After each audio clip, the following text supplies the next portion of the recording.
What's going on, everybody? Welcome back to the Canadian Football Fantasy Fix for Week 16 of the 2021 CFL season. I'm Ryan Coop here with your wide receiver preview this time around, going through all of the options at the receiver position for the final week of the regular season. Can you believe it is down to that already? Interesting week this week. 5 games on the schedule. First one comes Tuesday night between Edmonton and Toronto, so make sure you get your lineups locked in before then, or at least the parts of it that involve those two teams. And Edmonton does play 2 games this week. Points will count for both. They'll play Tuesday night, and then they'll play BC on Friday. Of course, if you missed it, go back and check out the quarterback and running back previews I put out already earlier today, and stay tuned for the defense as well. A couple quick notes on some of the things from the quarterbacks and running backs that have come out today already. Antonio Pipkin will be the starting quarterback this week for Toronto. Taylor Cornelius does start on Tuesday for Edmonton. We won't know until Friday who gets the start there. And James Wilder Jr. is getting the start over Walter Fletcher for this first game for Edmonton at running back. Toronto is going with AJ Ouellette at that position. I'll touch on that all more in detail in the depth chart update tomorrow and later in the week as well. Also, Nathan Rourke getting the start at quarterback for BC instead of Michael Riley this week. So take note of that as you begin to set your lineups for the week. But let's talk about the options at receiver. Now let's talk about the team of the hour, the team that is playing 2 games. Points are doubled. Now, earlier this season, we had one week where both Toronto and Ottawa were playing 2 games that week, and the optimal strategy was to load up between those 2 teams. This week with Edmonton, I'm not so sure, given that it is last 2 games of the year. They're gonna be trying different guys out to get a good look for next year. And it may be hard to, necessarily guarantee that a guy is going to be playing 2 games for them. So here's how I see the options this week. Most expensive on the slate is Greg Ellingson at $8,222. If you want to get 2.5 points per $1,000 you spend on him, you need 20.6. And, he is not on the roster for the Tuesday night game. He may dress for the one against BC on Friday night, but you're looking to get over 20 points from Ellingson in one game alone then, which he's averaging 12.2 on the year. I don't think you're hitting that in that game, especially with the rest of his team having played 3 games in 6 days, or that being their 3rd game. I don't like the price on Greg Ellingson. I also don't like the option of Armani Edwards. I think that's one to stay away from there. At $6,461, 16.2 points is what you want across the 2 games. He is set to start in the game against Toronto. I could see him playing the second one against BC as well. So you're thinking, okay, you need 8 points out of him. Well, what has he done in the past 2 games? Since returning from injury, he's put up 4.4 and 5.5. So add those together, you're only getting about 9-10 points across 2 games for him. So I think even with a double slate here, I think that is not the best play available to you for spending $6,461. I would stay away from Armani Edwards. Darrell Walker draws back into the lineup after missing the past couple of games for Edmonton. Most years, you get Darrell Walker at an under $6,000 salary. You have him playing 2 games, and you only need 14.5 points. Lock that in every single day of the week. This year he's struggled though. He's averaged just 8.7 points a game through 10 games. He'll play in the game on Tuesday for sure, which should be make for a decent play at least there. Maybe you get Walker around 10, 11 points. And then unknown as one of the veterans on the team, is he going to get that start on Friday as well? So I say yellow light on Darrell Walker. I think, it's still a decently safe play, but we have seen a lot of games this year where he's put up, 8 points or less, which is going to be a disappointment for you if he puts that up, and especially if he only plays the 1 game. Then we get into a couple of cheaper options here. Shai Ross is a guy who has been one of the best producers in this Edmonton offense this season. 7.8 point average. You're looking for 9.9. you'd be thinking, okay, he gets that. Yeah, this should be a lock for me. And I do think Shai Ross is going to be playing both games here for Edmonton. As one of the Canadian receivers, I would think he'll get at least dressed for both games. He'll start in the first one. Maybe Danny Vandervoort gets the start, or they look elsewhere for the second game there. But in his past 5 games, Ross has been kind of up and down. His highs have been 8 and 8.1. He's also had 2, 5.4, and 5.5 in those games. So I put him as a yellow light this week just because, even if he plays 2 games, I don't think he's crushing his value as necessarily enough that it's going to be a monstrous week for you. I feel pretty safe that he is going to get you to that 9.9 on the week, which almost makes him a lock for me. But I don't think he's going to hit you too much necessarily higher than that. Devon Smith really hasn't done a whole lot in the lineup, and in the past 5 games, his highest total has been 4 points, even though his salary has dropped a ton. You take a high of 4 points, you multiply that by 2, it's just 8. That's still falling short of your value there for Smith. So I do not recommend that play. The one play I really recommend from the Elks receiving corps is Jalen Tolliver at $3,791. You need 9.5 points out of him, and he's averaged 8.4 a game. And this includes, in that average, a number of games where he was a backup and only putting up, 2 to 4 points in those range. But in a couple of starts, he's had 15.8 in his first one of the year, and in the last 2 games, he's been at 11.5 and 26.8. He is becoming a go-to producer, a guy that Taylor Cornelius is really looking to hit often, and it's turning out pretty good for the young Elks receiver there. So I do really like that option. If you're going to lock any Edmonton receiver in, I think Tolliver is the guy. Ernest Edwards is a yellow light for me.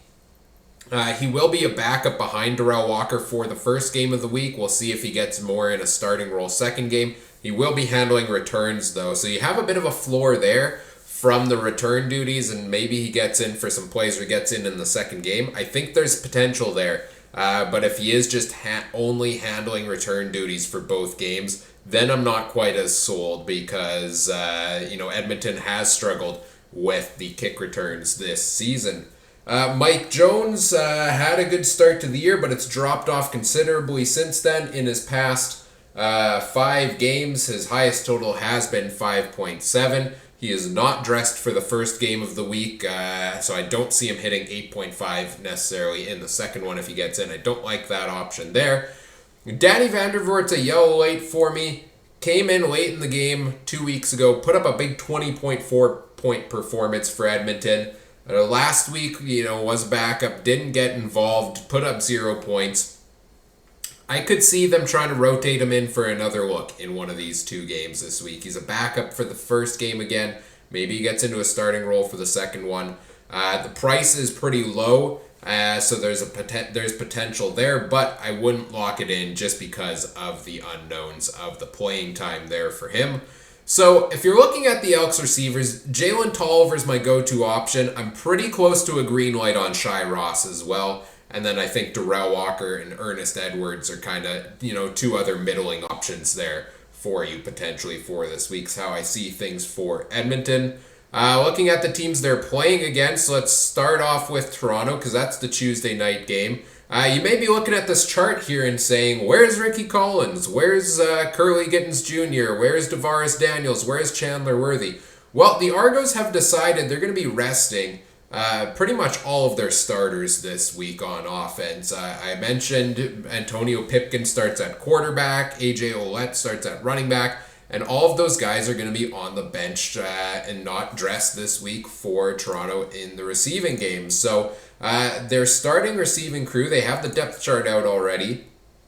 Newly acquired Josh Huff is a starter. Damian Jean-Pierre played a couple games earlier this year as a starter. And then first start of the year for Cameron Phillips and Brian Jones. And then Dejon Brissett gets a start as well. He has the past couple of weeks. Drez Anderson, Eric Rogers, who's missed the past couple of games with an injury, or quite a few games, and Jawan Breskison are all backups. So what does that mean for picking for your fantasy team this week? Well, let's go top-down price again. Eric Rogers listed as a backup. I expect them to try to get him in for a couple of reps in this game at least, but $8,760, he's probably not putting you up 22 points. He hasn't been hitting that this year regardless, even in the games he started, never mind in as a backup.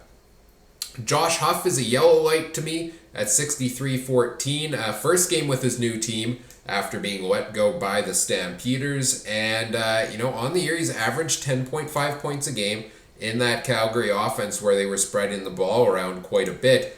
Here with looking at this lineup here, he has the opportunity to kind of be that go-to veteran option here in this offense for this week. Did put up a couple games in the 12 to 15 point range earlier this year. So I think there is a potential play there if you're looking towards a Toronto receiver in the matchup with Edmonton this week. I do potentially like Josh Huff. I don't love the option of Jawan Breskison. 2 games back in the lineup for him. He's put up 3.1 and 2.3. Should get more involved, you would think, given, again, another guy who's been around for a few years, but this is also an opportunity for Toronto to take a look at some new pieces that haven't really gotten into the lineup yet as well. So he will be a backup. I don't recommend that play.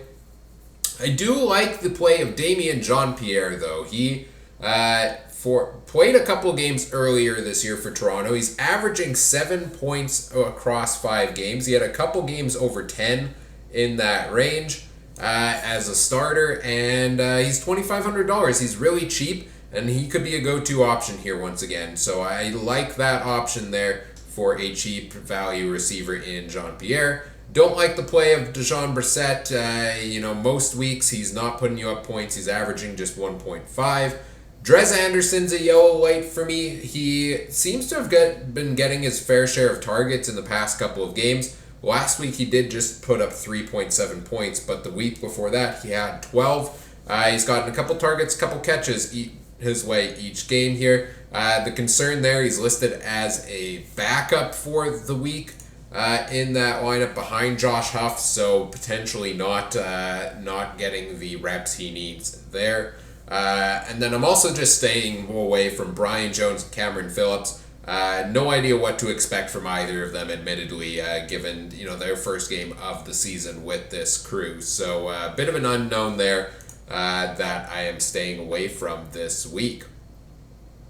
Getting into the other team playing Edmonton this week is the BC Lions, who are also facing the Elks. As I mentioned, Nathan Rourke gets the start at quarterback, and here are the potential receiver options for this week. Brian Burnham's the most expensive one at $9,665. You need 24.2 points out of him to hit value, and I'd say stay away from that this week because I don't think he hits it very often. In the past number of games, the last time he hit that value, which he hit on the head, was back in week number 6. He's had 1 week of 20 points since then. Other than that, everything's been some have been under 10, some have been in the 15-point range. I don't think it's worth it in your lineup, especially if BC decides to rest him and take a look at some of these younger options as well. Lucky Whitehead is a yellow light to me. He's a little bit cheaper than Brian Burnham. He gets involved in that offense. Past couple games, 19.6 and 12.7. He also had a big kickoff return for a touchdown that unfortunately got brought back last week. That would have helped his totals. He's a yellow light for me because, if he does get the playing time in this one, Whitehead's such a fast receiver. Edmonton's defense is going to be tired after 3 games, and, by the midway point of this game, it's their 3rd game already in 6 days. I think Whitehead could make some guys miss some tackles and get heavily involved. And if you're Nathan Rourke and you're looking to make an impression here in a start for him, why not put the ball in the hands of a guy like Whitehead? The price is high for the unknowns of playing time this week in a game that's kind of practice for next year, but could be a play there for you. I don't like DeVere Posey. He's only played 1 game this year, only put up 1.4 points. That salary is really high to bank on that. The go-to option at receiver this week for me is Dominic Rhymes of the Lions.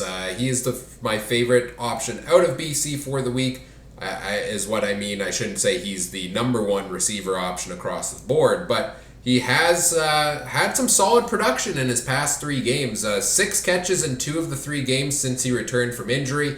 Put up over 100 yards last week. Put up a touchdown a couple games before that. He's been producing pretty well in his past few games, and I think this is the opportunity for them, to truly take a look and see what they have in Dominic Rhymes, because they haven't gotten a chance to see that for half the season due to injury.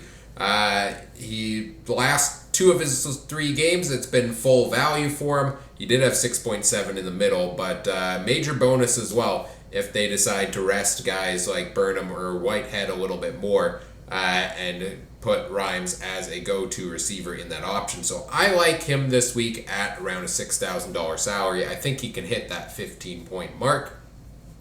Javon Catoy is a yellow light for me. He did have a big game last week, led the team in points among receivers at 19, but in 5-6 games before that, not even coming close to hitting his value there. So some concerns for me there just based on recent production level. I am cautious on Catoy. Shaq Johnson is a guy I'm always cautious on. Had 2 solid weeks in a row, 8.8, 11.1, and fell back to earth a little bit with a 5.2 last week. Salary isn't too high, but I would prefer it to be lower to lock in an option like Johnson. Keon Hatcher was listed as a 3rd string on the depth chart last week and was the late game scratch. If he gets in due to some roster shaking this week, he's averaging 8.4 points a game on the year, which is over his full value mark. I still like that play if he can get in for a start. He's shown some flashes this year of what he's capable of, and I think it's pretty good is what he's capable of. Jacob Scarfoni, $2,500, hasn't really produced much in the limited playing time he's had this year. Don't like that option there.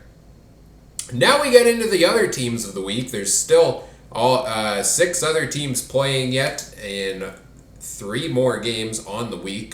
We have the Montreal Alouettes and the Ottawa Red Blacks. Montreal is one of the few teams this week that actually has stuff to play for. They have the matchup with Ottawa and the potential, if they win, and I think Hamilton needs to lose this week for Montreal to get the home playoff game and host the East Division semifinal. So this is a team I expect to be playing their starters. I'd be shocked if, Eugene Lewis and Jake Weineke and guys like that aren't playing this week. Both of those guys are yellow light options for me. Lewis, the main reason is the price. $10,200 is a really high price to pay. You need over 25 points out of him if you're going to spend that much money. Last week he was the big play receiver, put up 2 touchdowns against the Bombers, but that equated to just 23.1 points. He didn't quite hit the value there. The matchup with Ottawa is obviously a pretty good one. Ottawa defensively hasn't been the best this year, but there is always concern of hitting a big 25-point week. I'm not quite sure Lewis hits that. I do think he could hit around 20 points this time around, though. Jake Weineke, the reason he's a yellow light for me, I like the price. I like the potential for him to hit a 20-point week. Trevor Harris has had that offense. They've been putting touchdowns on the board at the last few weeks. But the problem is they haven't gone to Jake Weineke's direction for the most part. 3 of his last 4 games have been under 5 points after he was so consistent earlier in the year. He did have a 16 there in the range as well. I would love to see him get back on track this week as, the go-to receiver near the end zone, but I am skeptical to spend almost $8,000 given 3 of his last 4 games have been the way they have. Could be a great play for you, but you could get burned once again, so be cautious there. It is a yellow light. I don't like the option of Quan Bray at $54.61. Seems like there is some sort of connection there between himself and Trevor Harris, but it still hasn't equated to the fantasy points for you. In his past 6 games, his highest total's been a 10.4. Other than that, his highest total's been an 8. Is not the go-to option at receiver for Montreal. does not justify the salary.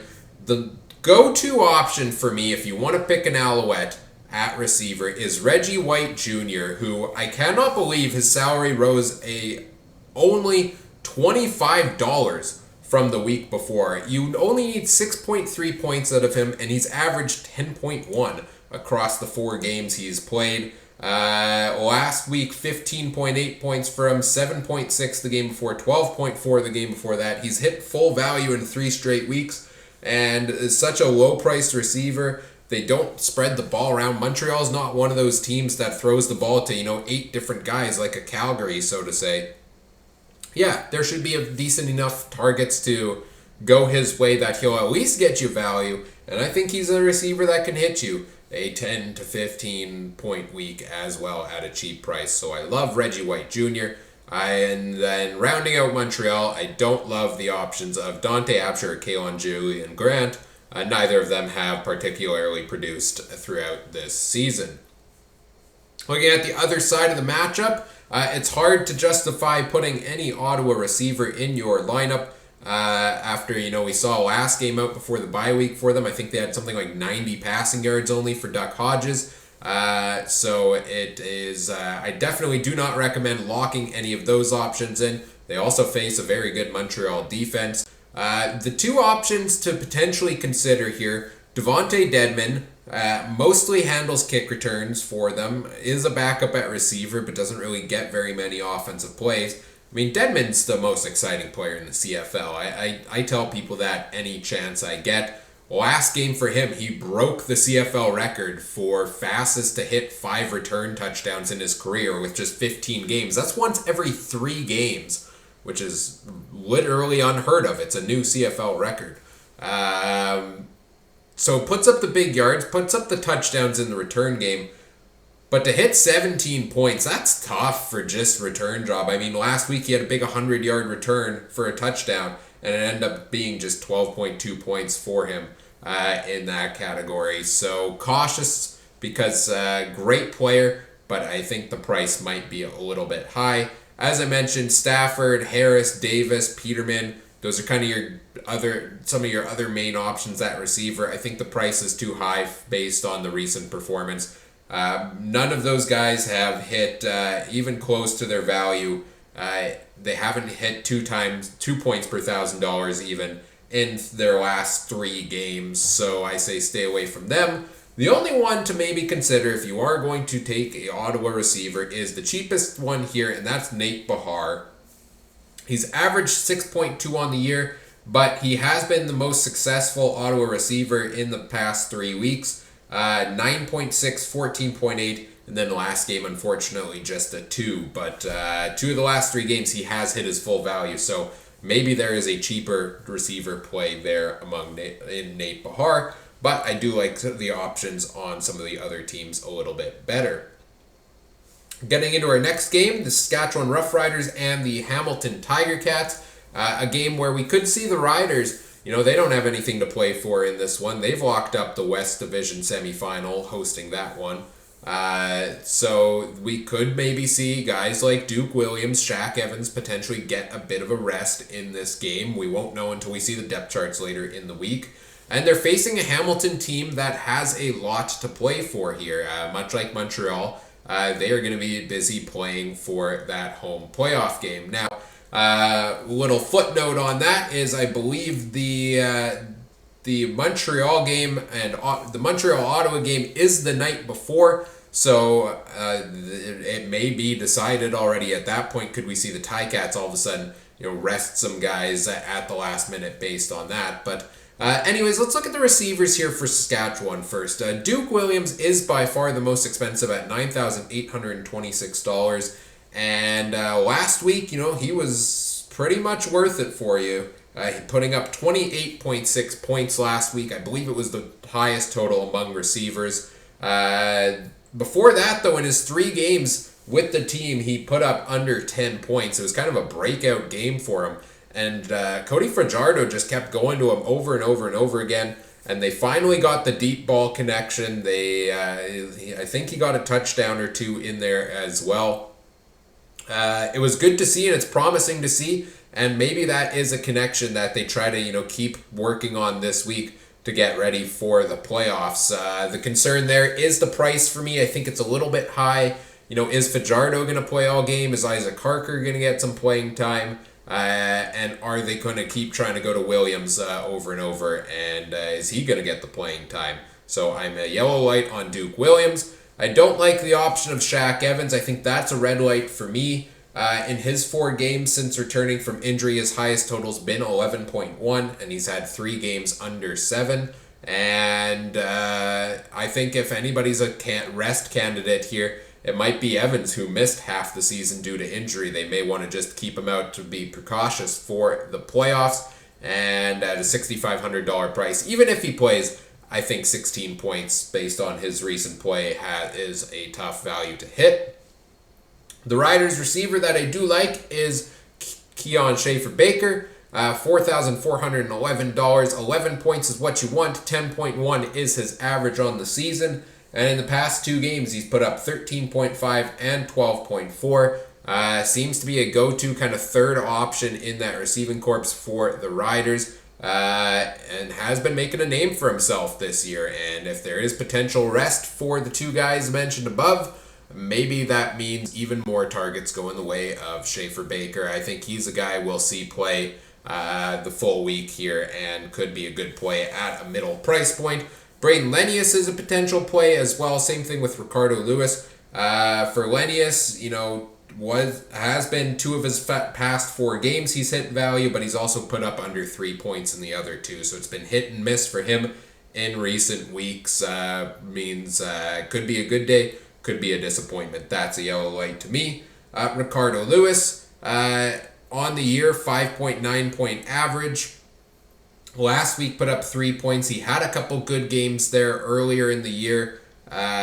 And if some of these other guys are going to be sat for this game, could be getting himself a bigger role, and at a cheap play may be worth the price there. But be cautious on that regard. If everybody else is still in the lineup, I'm not sure I love that play, as he has only put up 3 points combined in his past 2 starts. Mitchell Picton, Justin McInnis, if they do play, I think it will be in a backup role or not as one of the go-to receivers, so I don't love either of those options there. Then, as I mentioned, the Hamilton side of things. Will the Ticats be playing everybody this week to go in for the home playoff game, or will things be decided by Montreal on Friday night already, and we see Hamilton maybe rest guys to prep for the playoffs? I think they'll go with the full lineup here, regardless. They've probably been practicing with it and trying to, shut out whatever happens with that Montreal game. So let's take a look at the options for Hamilton. Still no Braylon Addison. He's out on the 6-game injured list. Brandon Banks is the most expensive at $10,092. He's averaging 11.7 points a game on the year, and at his price, you need over 25 out of him. He had his best game of the year 2 weeks ago against BC and put up 22.1. Past 4 games have all been over 10 points for him, but you need Brandon Banks to consistently hit you 20 to 25 points if you're going to justify putting him in the lineup. I don't think that's a good play here this week, and generally, I don't recommend Banks as a fantasy option. Jalen Ackland's a yellow light for me. Had 3 really good games in a row where he was hitting at least 2 points per $1,000. And then the last 2 games, he's been more of a disappointment at 2.5 and 6.8. You need 16.1 out of him, and I think he has the potential to hit that for you. If Hamilton's passing game is on their game, but there is also the potential of a letdown there. Which we've seen a couple times throughout the season. Tim White is my lock option for the Ticats, $5,825. Definitely one of the breakout players of the year. I was looking at receiving stats the other day, and Tim White is in the top 10 in receiving yards on the season. So kudos to him for a fantastic year. His salary has gone up. He's now $5,825 is his price. 14.6 points is your goal. Averaging 11.6, he's hit over his mark 2 times in the past 3 weeks, 21.8 and 16. He's also had games of 11.4 and 9.3 there. So even on the 2, of the last 4 games that have been a bit more down, they weren't far off the mark there for him. I really like him as an option. Big play potential there for Tim White. He makes stuff happen when they put the ball in his hands and should be a good play this week. Stephen Dunbar Jr. falls back down to a yellow light option for me, needing to hit 12.9 points at his salary. He's still got a good average on the year. Much like Jalen Acklin, 3 really good games in a row. In fact, 5 games in a row where he hit over 10 points. But the last 2 weeks have gone back downhill there. 6.6 and 4 in his last 2 games. So he's still close to a green light for me. I mean, if you can hit over 10 points on 5 straight weeks, that shows consistency to me. But since it has dipped in the past couple, I can't necessarily lock it in. If you're looking in that $5,000 to $6,000 range, I think Tim White's the better option, but Dunbar is still a potential play there. I don't love the options of David Ungerer, Tyler Ternowski, or Nikola Kalinic, who I finally found in CFL Fantasy, by the way. He's listed as a fullback, so he's a fullback. Most other fullbacks in the league are listed in the running back position, but for some reason, he was buried in the group of receivers. But either way, he's averaging 2.3 points a game on the year, so I don't think that's quite worth putting in your lineup as a value play. Same thing with Ungerer and Ternowski not producing a whole ton this season. Getting into what is the final game, I think, of the week. The Winnipeg Blue Bombers and the Calgary Stampeders close out the 2021 regular season. And this is an interesting game, and I'm really not sure what to make of it. Are these two teams who, let's be real, have the potential to meet in the playoffs? I think a lot of people are trending Calgary's direction in that matchup with Saskatchewan, and having them face the Bombers in the West Division Final. So are we going to see these teams play their starters to kind of gear up as if this is already a playoff game? Or are we going to see them be cautious and rest some guys? We won't know until later in the week, unfortunately. But looking at the options for Winnipeg here, I don't love any of them because I do expect the team to rest some guys to some extent. I think Zach Collaros will play a bit at quarterback at least, but I don't think he's going to play the full game. And we saw Sean McGuire struggle last week. And the Bombers have a lot of high-priced receivers. Kenny Lawler at over $9,000. That's a tough play for me to recommend there. He last week put up just 8.8. Does have 3 straight games over 10 before that. But you need, at his price, him to hit over 20 for you to be even worth it. So I don't love that play there, especially against Calgary. Nick Dembski and Rashid Bailey, can talk about them both at the same time. They've been both kind of hit and miss in that they've been pretty consistent, but they haven't broken out massive games over and over again. Sometimes hitting the 14, 15 point mark, it seems to be where they find themselves more often. Last 2 weeks, last game for Dembski was a down game at 1.4.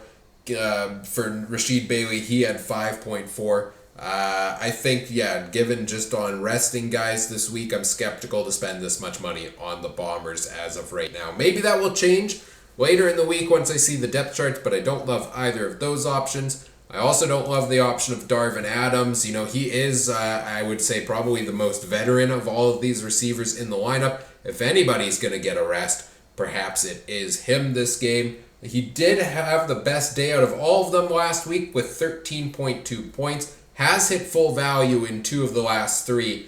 But also, if you want to talk about recent performances, 4 of his last 6 have been under 5 points here for Darvin Adams. So I don't love that play there. Drew Wolodarski's one that I could see being a good potential option for you, especially if they do rest more guys again this week. Last week did put up just 3.1. Yes, that was a disappointment, but the 2 games before that were 7.9 and 12.9.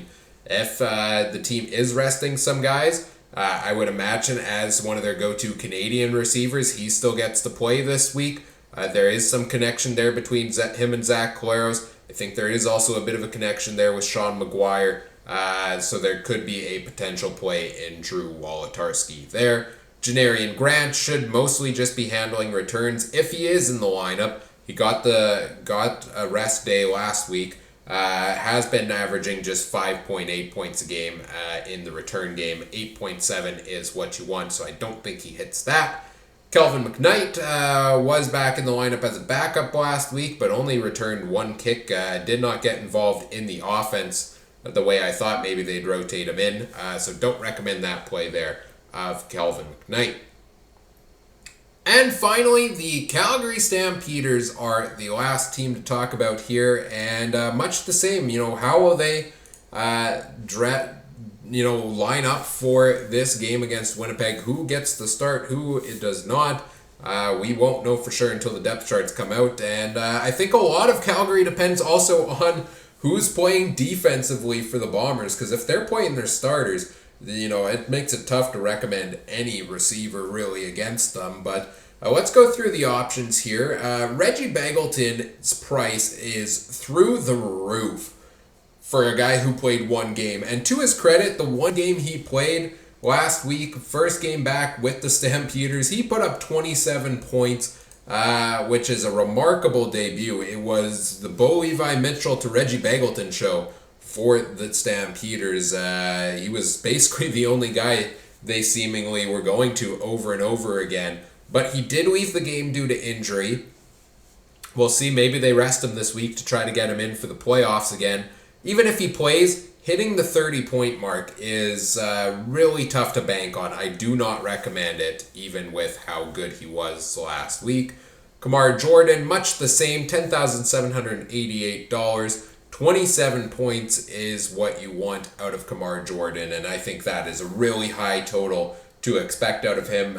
His 3 games since returning after missing a couple, 9.3, 19.9, and 10.1. So that's been pretty far off the price point value there for him as well. Markeith Ambles, not a bad week last week, did put up 10.8 points, but hasn't hit close to value in his past 4 games at all, including 2 games under 6 points. Don't recommend that play there. Herji Mayala's averaged just 4.8 a game on the year and has been kind of disappointing. Richie Sindani had a couple good weeks in a row where he put up full value, but now in the last 2 has fallen back to what we saw all season long, which was 3.8 and 0. I don't recommend that play. The one play I will recommend here, and I think it could be a green light option for Calgary, is Malik Henry, who, assuming we see them, the full lineup this week, should be handling return duties for them. Once again, the Bombers have a couple times this year given up some pretty big returns, so there's some points to be had there. And he rotates in on the offense. He's hit full value 2 games in a row. Last week put up 16.3 points. He's also hit full value 3 of his last 5 games. Is one of the cheaper options at receiver. If you want a Calgary player in your lineup, I think Malik Henry is the receiver to do that. And then Colton Hunchak, normally a backup, maybe he gets in for a start. Hasn't produced a ton so far this season. Probably will be good for a catch or 2, but not much more is kind of the norm for him. So those are your options at receiver for the final week of the regular season. Again, all of this, take it with an asterisk of make sure you check the depth charts, because all of these guys I've mentioned, I thought Toronto, I was getting ready today to talk about guys like Curley Gittins Jr. and Tavares Daniels for the Argos, and they decided to rest everybody for tomorrow's game. So be cautious there and stay tuned for the depth charts. And if you're locking in options, for before this Tuesday game between Toronto and Edmonton, make sure you leave yourself some roster flexibility. Don't bank on, a play later in the week, like a cheap play, for example, as a running back from a team, only to find that guy not playing and then be kind of strapped for cash at that point because you've spent it elsewhere and not be able to swap it out. Leave yourself some roster flexibility and have a backup plan should guys not be ready to go, is my advice for the week. If you missed it, go back, check out the quarterback and the running back previews I put out earlier already. Stay tuned later tonight. I'll have the defensive preview out as well. And then Tuesday morning, I will have your depth chart update for Toronto and Edmonton. We'll go through the full lineup there. And stay tuned later in the week. I'll have your depth chart updates as well. You can follow me on Twitter as well at CooperTrooper42. There's a link in the description. I do tweet out all the depth charts and notables there. So if you want to get all of your info in one place, that is the way to do it. Do all the YouTube things. Like, comment, subscribe. Let me know what you liked, what you didn't. If you have any fantasy questions, put them in the comments section or tweet them at me at CooperTrooper42, as I mentioned. And if you want to play CFL Fantasy alongside myself and other viewers, there's a link in the description to the Canadian Football Fantasy Fix group over on the official CFL Fantasy site. You can play alongside myself and other viewers this week and throughout the whole playoffs yet too. As always, thanks for watching. Take care. Have a good one. Bye.